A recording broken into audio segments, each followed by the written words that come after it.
ధ్యానం నిమిత్తమై ఏబు గ్రంథము 8వ అధ్యాయము 5వ వచనం. మేము జాగ్రత్తగా దేవునిని వెదికిన ఎడల సర్వశక్తుడను దేవుని బతిమాలుకుని ఎడల నీవు పవిత్రుడవై యథార్థవంతుడవైన ఎడల నిశ్చయముగా ఆయన నీయందు శ్రద్ధ నిలిపి నీ నీతికి తగినట్లుగా నీ నివాస స్థలమును వర్ధిల్లింప చేయను. ఇక్కడ ఏమంటాడంటే నీవు దేవునిని జాగ్రత్తగా వెతికిన ఎడల నీవు దేవుని జాగ్రత్తగా ఎతికిన ఎడల. అందుకని బైబిల్ అన్నది వెతకుడి దొరుకును. దేవుని వెతకాలి. ప్రియ దేవుని బిడ్డ, దేవుని వెతకాలి. దేవుని ఐన్యత్వం, దేవుని ప్రేమ, దేవుని పరిశుద్ధత, దేవుని నీతి, దేవుడు ఏమై ఉన్నాడో వెతకాలి. యోబు జీవితంలో ప్రియ దేవుని బిడ్డలారా, గత వారం మనం నేర్చుకున్నాం కదా, మొదటి 2 అధ్యాయాలు నిరాశతోను, ఆ తర్వాత ప్రియ దేవుని బిడ్డలారా 3 నుండి 34 వచనాల వరకు ప్రియ దేవుని బిడ్డలారా నిజాయితీతో దేవుని సన్నిధిలో యోబు జీవితం గడిచిపోయింది. ఆ తర్వాత 37వ అధ్యాయం నుంచి దేవుడు కలగజేసుకొని యోబుతో ముఖాముఖిగా మాట్లాడతాడు. ప్రియ దేవుని బిడ్డలారా, యోబుకు వచ్చిన శ్రమ ఈ సృష్టిలో ఇంతకు ముందు ఎవరికి రాలేదు. యోబు తర్వాత ఎవరు వాటిని అనుభవించలేదు. సృష్టిలో కొంతమందికి కొన్ని ప్రత్యేకమైన అనుభవాలు ఉన్నాయి. దేవుని బిడ్డలారా, సూర్య చంద్రులను ఆపినవాడు, ఆ అనుభవము యెహోషువకు ఉంది. యుద్ధ భూమిలో సూర్యుడు పడమటికి అస్తమిస్తున్న ఆ సమయంలో ప్రియ దేవుని బిడ్డలారా భక్తుడైన యెహోషువ దేవుని సన్నిధి వైపు నిలబడ్డాడు. దేవుని సన్నిధి వైపు నిలబడి దేవుని యొక్క ప్రత్యక్షతను ఎరిగిన వాడై ప్రియ దేవుని బిడ్డలారా ఆయి పట్టణం మీద ఆయన గెలవాలి అనే ఒక ఉద్దేశంతో యెహోషువ ఈటెను ఆయి వైపు చాపి యెహోషువ ప్రార్థన ఏం చేస్తాడు? ప్రభువా, ఆయిని నాకు అప్పగించు అని ప్రార్థన చేస్తాడు. జాన్ నాక్స్ అంటాడు, స్కాట్లాండ్ దేశాన్ని నాకివ్వు, లేని ఎడల నన్ను తీసుకో అంటాడు. ప్రియ దేవుని బిడ్డలారా, ఆరంభ కాలపు ఉద్యమంలో దేవుని కోసం రగిలిన గొప్ప సువార్త యోధుడు. అలాగే ప్రియ దేవుని బిడ్డలారా, స్కాట్లాండ్ దేశం కోసం అహర్నిశలు పనిచేసి ఉపసించి కన్నీరు గార్చి ప్రార్థన చేసిన గొప్ప యోధుడై ఉన్నాడు. స్కాట్లాండ్ దేశంలో అప్పట్లో ఆ దేశాన్ని పరిపాలన చేస్తున్న క్వీన్ మేరీతో ప్రియ దేవుని బిడ్డలు, అక్కడున్న అధికారులు, అక్కడున్న నాయకులు, అక్కడున్న ప్రియ దేవుని బిడ్డలు గొప్ప వాళ్ళు ఆమెను అడిగారంట, ఈ దేశానికి నీవు రాణివి కదా, ఈ దేశం నీది కదా, ఈ దేశాన్ని నీవు పరిపాలిస్తున్నావు కదా, ఈ దేశంలో నీకు ఏదంటే భయమానంటే ఆమె అన్న మాట్లాడో తెలుసా? ప్రియ దేవుని బిడ్డలారా, నేను జాన్ నాక్స్ మోకాళ్ళ ప్రార్థనకు నేను భయపడతాను అన్నాడు. ఎలాంటి వాడంటే జాన్ నాక్స్ ప్రియ దేవుని బిడ్డల దేవా స్కాట్లాండ్ దేశాన్ని నాకు ఇవ్వు, లేకపోతే నన్ను తీసుకో. ఏం ప్రార్థన ప్రియ దేవుని బిడ్డలారా, ఈ రోజున ఆధ్యాత్మికంగా ఒక మంట కలిగి ఉండాలి. విశ్వాసంలో దేవుని వెంబడించేటప్పుడు, దేవునితో నిలబడినప్పుడు, దేవుణ్ణి ప్రియ దేవుని అడిగేటప్పుడు ఎక్కడ కూడా అనుమానం ఉండకూడదు. ఆయన ప్రార్థన అదే, ప్రభువా, స్కాట్లాండ్ దేశం ఒక దైవ సేవకుడు, ఏమండి, పరిశుద్ధ గ్రంథం తప్ప మరి ఏది పట్టుకొని ఒక దైవ సేవకుడు, మృదు స్వభావి, దేవుని పోలికలో దేవుని పని చేస్తున్న సమస్తమును సమర్పించుకొని ఎక్కడో మిషనరీగా వెళ్ళిన ఆ స్కాట్లాండ్ దేశం అప్పుడు రానట్టుంది. ఈ దేశంలో ఏ నాయకుడికి నేను భయపడను కానీ జాన్ నాక్స్ మోకాళ్ళకు నేను భయపడతాను అని అంటున్నాను. ప్రియ దేవుని బిడ్డలారా, మోకరించి ఒక భక్తుడు ప్రార్థన చేశాడు అంటే కుటుంబ స్థితి మారింది, వ్యాపార స్థితి మారింది, బిడ్డల స్థితి మారింది, దేశ స్థితి మారింది. నీకు కలిగిన ప్రతి పరిస్థితిని యేసయ్య మార్చేవాడై ఉన్నాడు. అక్కడ ఆయన అంటాడు కదా, నీవు జాగ్రత్తగా దేవుని ఎతగిన. దేవుని బిడ్డలారా, సామాన్యంగా ఒక మనుషుడు నిలబడటం అంటే ఆత్మీయంగా ఇన్ని రకాల నష్టాల మందలు పోయినాయి, పశువులు పోయినాయి, ప్రియ దేవుని బిడ్డలారా సమస్తమును పోయినాయి. యోబు రిక్తుడిగా మిగిలిపోయాడు, నిరాశతో మిగిలిపోయాడు. ఆ సమయంలో దేవుని బిడ్డలారా తనతో తన పరిస్థితిని ఎరిగి తన స్థితిని తెలుసుకొని ఏబుని పలకరించడానికి తన స్నేహితులు వచ్చారు. అప్పటికే ఏబు భార్య నుంచి కొన్ని వ్యతిరేకతలు ఆయన చూస్తూ ఉన్నాడు. అవి అలాగ ఉండగానే తన స్నేహితులు ఏబు దగ్గరకు వచ్చారు. ఏబు దగ్గరకు వచ్చి ఒక్కొక్కళ్ళు ఒక్కొక్క మాట మాట్లాడుతూ ఉన్నారు. ఆత్మీయ జీవితంలో మనం నేర్చుకునే పరిస్థితులు మనకు కరెక్ట్ గా అర్థం కావాలి. మనను ఎవరితో తిరుగుతున్నాం, ఎవరితో సహవాసం చేస్తున్నాం, ఎవరిని వెంబడిస్తున్నాం, మన స్నేహితులు ఎవరు? అప్పులో ఉన్నాడను, ఇబ్బందులో ఉన్నాడను, లేదను, రోగమను, బలహీనతను, పరిస్థితులు వ్యతిరేకంగా ఉన్నాయనో, ప్రియ దేవుని బిడ్డలారా, ఇప్పుడున్న ఈ లోకం, ఇప్పుడున్న మనుషులు ముఖం సాటేసి పక్క నుంచి వెళ్ళిపోతారు. ఒకవేళ ఇంకా కొంతమంది అయితే వాళ్ళు మనుషుల బలహీనతను వాడుకొని ఆ బలహీనతను క్యాష్ చేసుకొని వాటి మీద అభివృద్ధి అవడానికి ప్రయత్నం చేస్తారు. ఈ రోజున చిన్న తలనొప్పి వస్తేనే దేవుడు ఉన్నాడా, అప్పు వస్తేనో, బలహీనత వస్తేనో, లేకపోతే ఎక్కడైనా మార్కులు తక్కువ వస్తేనో, లేకపోతే ఎక్కడైనా ఏదైనా ఇబ్బంది కలిగితేనో, అప్పు అయితేనో, ఆర్థికం అయితేనో, దేవుని యొక్క కృపను, దేవుని యొక్క ప్రత్యక్షతను, దేవుని బిడ్డలారా, మనం అనుమానిస్తూ ఉంటాం. దేవుడు గొప్పవాడైతే, దేవుడు నీతిమంతుడైతే, దేవుడు పరిశుద్ధుడైతే మరి నాకెందుకు ఇలా జరిగింది, నా కుటుంబం ఎందుకు, నా జీవితం ఎందుకు? జీవితంలో కొన్ని అనుమానాలు దాని ముందు ఉన్నాయి. నేను ఎందుకు పుట్టాను? ఒకసారి 29 మొదటి నుంచి చూడండి, మీకు అది అర్థమవుతుంది. 29 మొదటి నుంచి కొన్ని ఆసక్తికరమైన మాటలు మాట్లాడతాడు. అక్కడ చూడండి.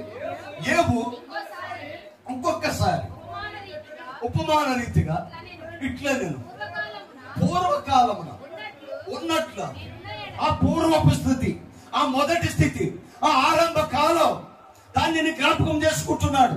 ఎలా ఉన్నాడంటే ఇప్పుడు ఏమీ లేవు, పిల్లలు లేరు, ఆరోగ్యం లేదు, అందం లేదు, భార్య సరుగుతుంది, శరీరం సహకరిస్తలేదు.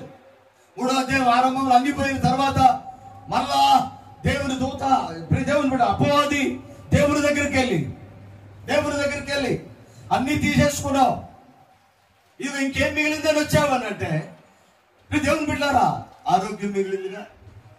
అపవాది మాట్లాడుతుంది, మరలా ఒక్కసారి ఏమో నాకు అప్పగించు, ఇంకేముంది ఉన్నదేంటో చూపిస్తాను. అపవాది మరలా ఒక్కసారి ఏమని ముట్టినప్పుడు ఎముకలు ప్రాణము తప్ప అతను ఏం చేయదు, ప్రాణములు తప్ప ఏం చేయదు. శరీరం క్షీణించిపోయింది, బూడిదలో కూర్చొని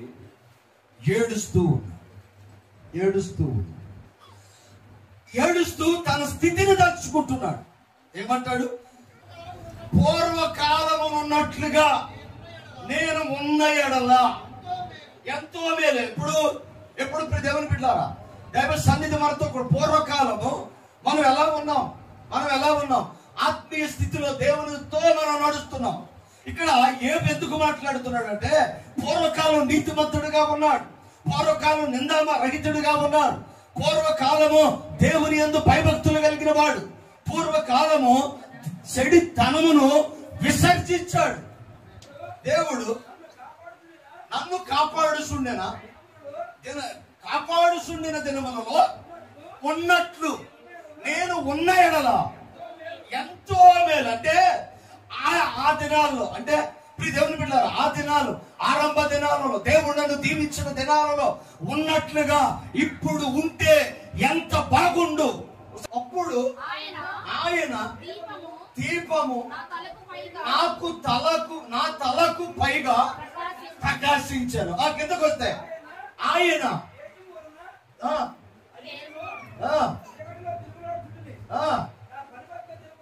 నా పరిపక్త దినములలో ఉండునట్లు నేను ఉండిన ఎడల ఎంతో మేలు. అప్పుడు దేవుని రహస్యము నా గుడారమునకు పైగా ఉండెను.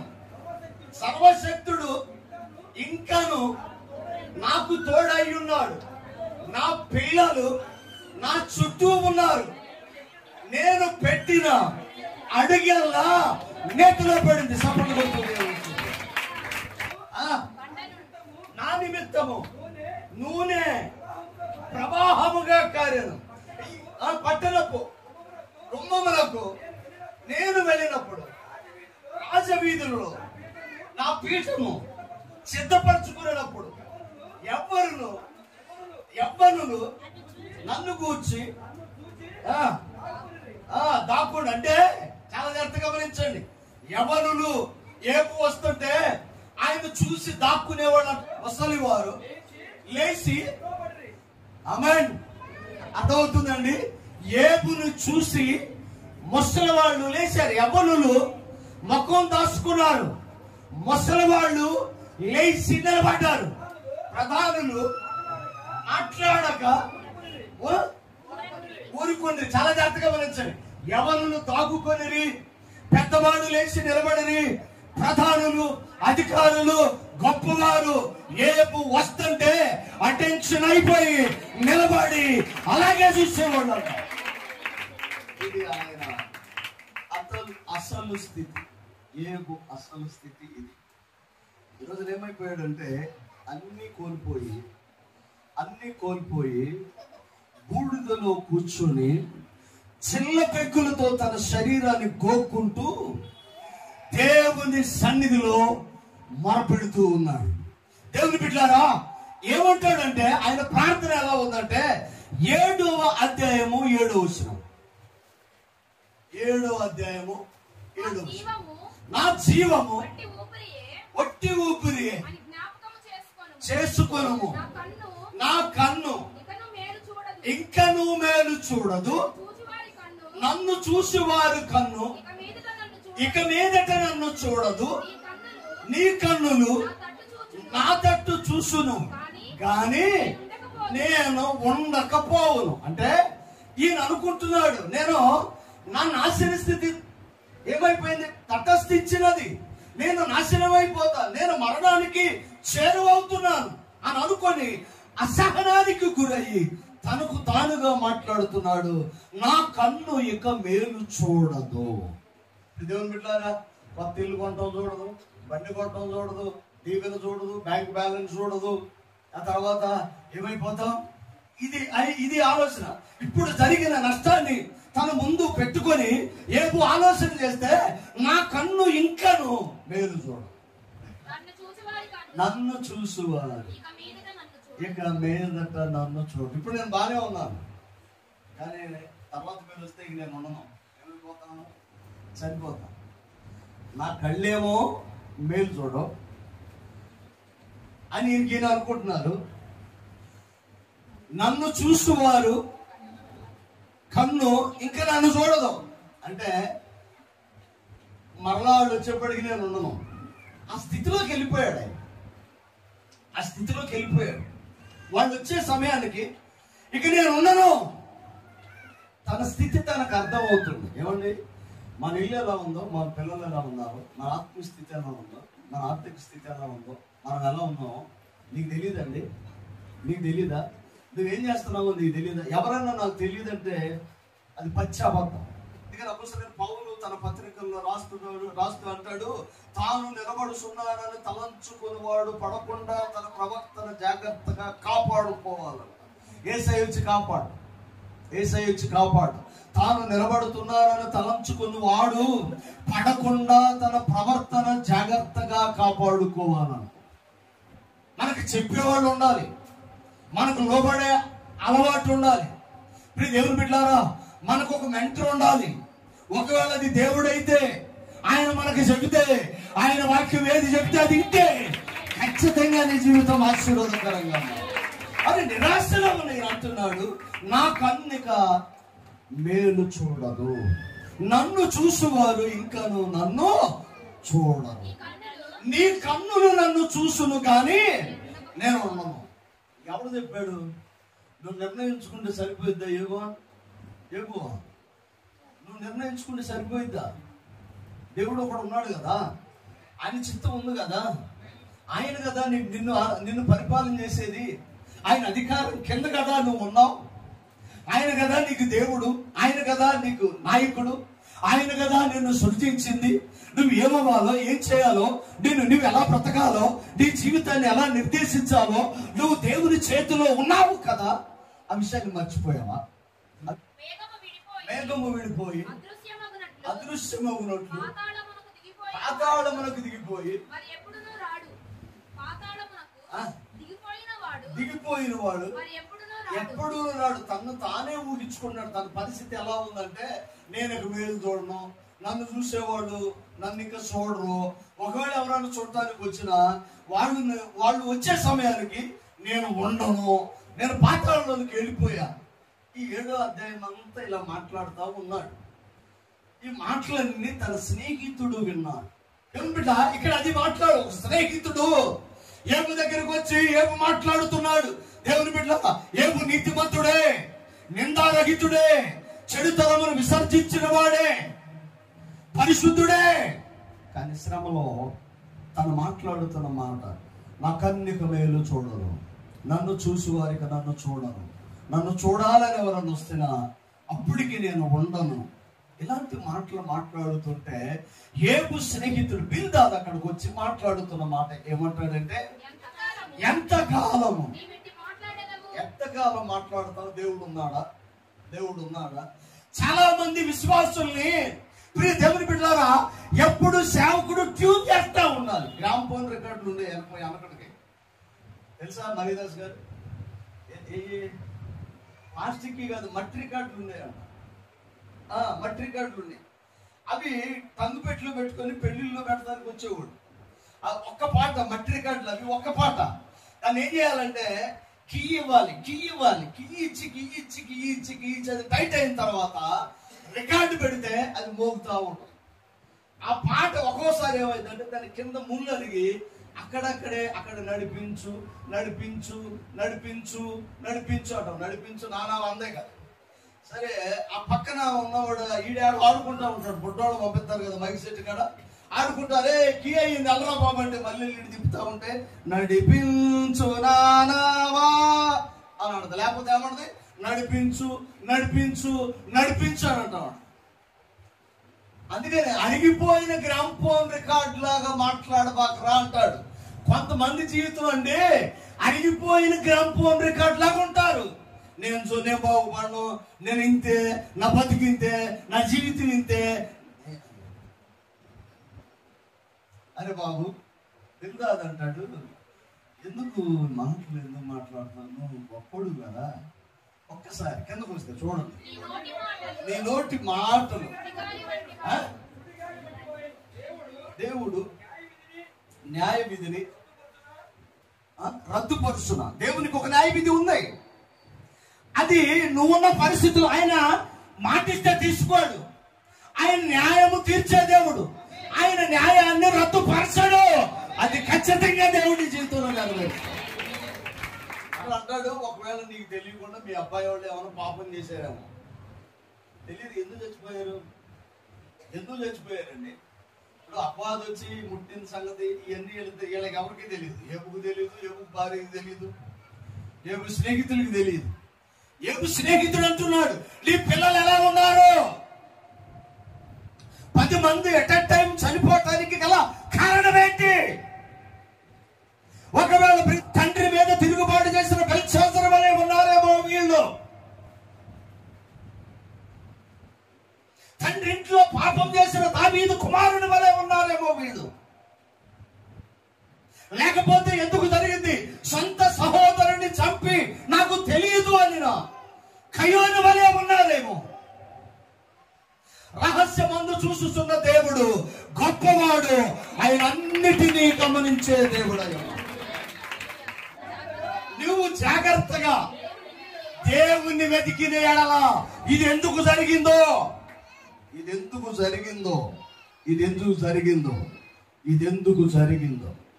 ఉపవాసం ప్రకటన చేయి, ప్రార్థనలోనికి రా, ప్రభు దగ్గర కూర్చో. ఖచ్చితంగా దేవుడు జవాబుని ఇస్తాడు. చరిత్రలోకి వెళ్ళి చూడు. దేవుడు అన్యాయస్తుడు కాదు. ఎవరికి అన్యాయపు తీర్పు తీర్చలేదు, ఎవరిని విడిచిపెట్టలేదు, ఎవరిని దరిద్రులు చేయలేదు. అందుకని దావీదు తన అనుభవం నుంచి రాస్తాడు, నేను బాలుడనైతిని, ఇప్పుడు వృద్ధాప్యములో ఉన్న నీతి మంతుడు బిడ్డలు భిక్షమెత్తుకొనుట చూడలేదు, వారు ఆకలి కొనుట నేను చూడలేదు అని మాట్లాడు.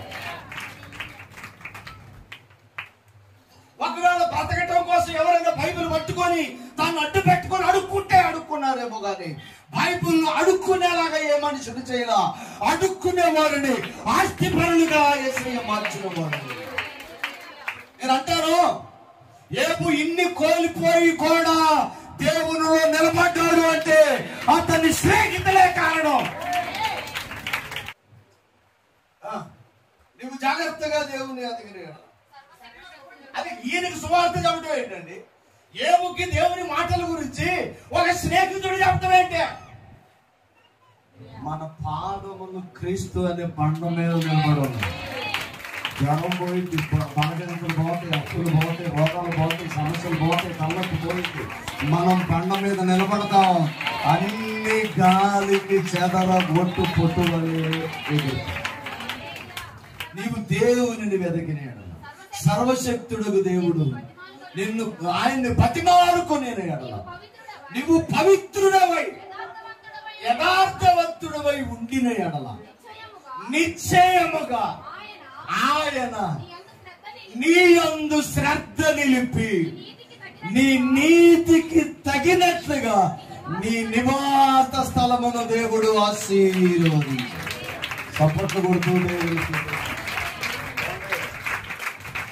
ఇల్లు మన కష్టంతో దీవించబడదు, ఇల్లు మన ఐడియాతో దీవించబడదు. ఆమేన్. అర్థమవుతుందా? ఇల్లు దేంతో దీవించబడుద్దంట? ఇల్లు మనం అనుకుంటాం, మన ఐడియా అబ్బో అసలు దేవుడు ఇస్తాడు, ఇచ్చాడు, ఇస్తాడు, ఇస్తూనే ఉంటాడు. ఎక్కడన్నా గర్వం తొంగి చూసిందా అక్కడతో అయిపోతాయి. బిడ్డలారా, ఆమె గర్వం మీ జీవితంలో ఎప్పుడూ రాకూడదు, ఎప్పుడూ నేను చూడకూడదు. ఆ రోజు ఎలా ఉన్నావో ఈ రోజున కూడా అలాగే సర్వశక్తుని వైపు నీవు తిరిగిన ఎడల, నీవు జాగ్రత్తగా దేవుని ఎదిగిన ఎడల, సర్వశక్తుడకు దేవుడు బతిమాలుకొనిన ఎడల, నీవు పవిత్రుడు అయిన ఎడల నిశ్చయముగా ఆయన నీ యందు శ్రద్ధ నిలిపి నీ నీతికి తగినట్టుగా, నీ నీతికి తగినట్టుగా, నీ నీతికి తగినట్టుగా నీ నివాస స్థలాన్ని దేవుడు ఆశీర్వదిస్తాడు. ఎవరి గురించో మనం దేన్ని చేయట్లేదండి. మన అభివృద్ధి కోసం మనం భక్తి చేస్తాం. మన అభివృద్ధి కోసం మనకెందుకు కండిషన్లు, మనకెందుకు హద్దులు, మనకెందుకు కొన్ని కీట్లు, మనకెందుకు కొన్ని దేవుని బిడ్డలారా నియమాలు. క్రీస్తు యేసు నిమిత్తం ప్రతి గీటు, ప్రతి హద్దు, ప్రతి నియమాన్ని చెరిపివేసి ఆయన ప్రేమను పంచే సాధనాలుగా మనం ఉన్నాం. మన స్నేహితులు ఏబుని బలపరిచిన విధానాన్ని బట్టి ఏబు నిలబడ్డాడు. దేవుని బిడ్డలారా, మనము దేవుని రక్తముతో కడగబడిన వారు. ఒకే బాప్తిసం తీసుకున్నారు, ఒకే రొట్టె తీసుకున్నారు, ఒకే రక్తములో భాగస్థులయ్యారు, చనిపోయారు.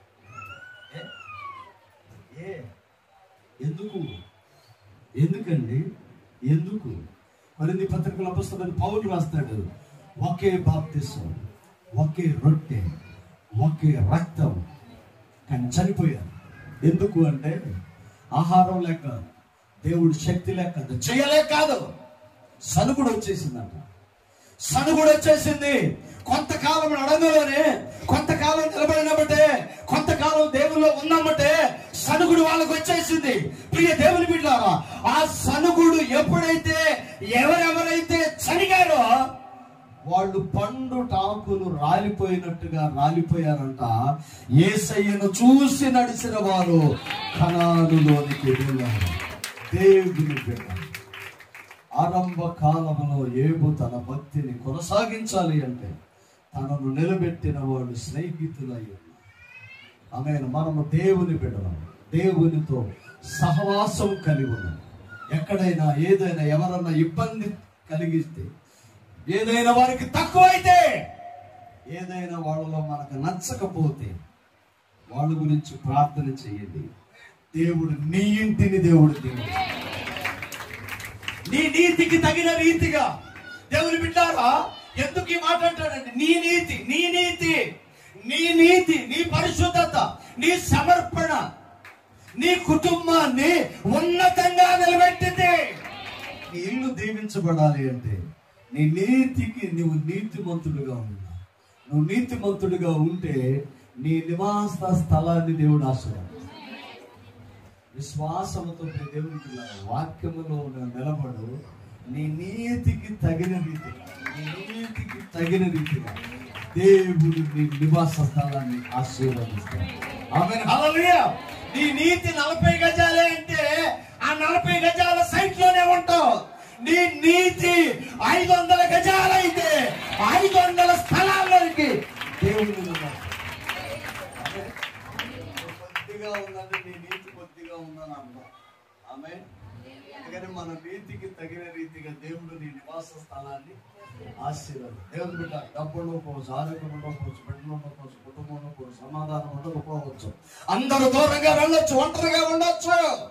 కానీ నీతిమంతుడుగా నువ్వు నిలబడి చూడు, అన్నిటినీ నీ దగ్గర తీసుకొస్తాడు. తలవంచండి ప్రార్థన. ప్రేమ నమ్మకం గల సత్యస్వరూపుడు, కృప సమృద్ధినిచ్చువాడా నీకు మహిమ. ప్రభువా, యోబు జీవితంలో నుంచి 7వ నెల ప్రాముఖ్యమైన విషయాలు మాతో మీరు మాట్లాడుతూ ఉన్నారు. యోబు తన ఆత్మీయ స్థితిలో నిలబడటానికి తన స్నేహితులే కారణంగా కనబడుతూ ఉన్నారు. ఆయన మంచి స్నేహితుడు, ద గుడ్ షెపర్డ్. ఆయన గొప్ప కాపరి, ప్రధాన కాపరి.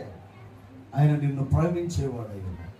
దేవుని బిడ్డ, నీ ప్రేమలో, నీ ప్రవర్తనలో, నీ మాటలో, నీ బిహేవియర్లో తేడా లేకుండా దేవుని వాక్యానికి లోబడి వాక్యములో నువ్వు నిలబడి చూడు. నిన్ను, నీ బిడ్డలను, నీ కుటుంబాన్ని నీ నీతికి తగిన రీతిగా నీ నివాస స్థలాన్ని యేసయ్య ఆశీర్వదించేవాడు. ప్రేమ నమ్మకం కలిగిన దేవ, సత్య స్వరూపి, కృప సమృద్ధినిచ్చిన వాడా నీకు మహిమ. ప్రభువా, వినిన వాక్యము వారి హృదయమందు పదిలపరిచి ఆ వాక్యములో ఉన్న సకల మేలులు వారు అనుభవిస్తూ దినదినాభివృద్ధి నొందుతూ అయ్యా యోబు ఏదైతే కోల్పోయి దాన్ని తిరిగి పొందుకున్నాడో రెట్టింపులుగా అట్టి దీవెనలు ప్రతి వారికి మీరు అనుగ్రహించండి. వారు ఎక్కడైనా లోపం ఉంటే వాటిని సరి చేసుకుని మరలా తిరిగి ముందుకు వెళ్లే కృపను దయచేయండి. పేరు పేరున దీవించమని యేసు పరిశుద్ధ నామమును అడిగి వేడుకొనుచున్నాము తండ్రి. ఆమేన్.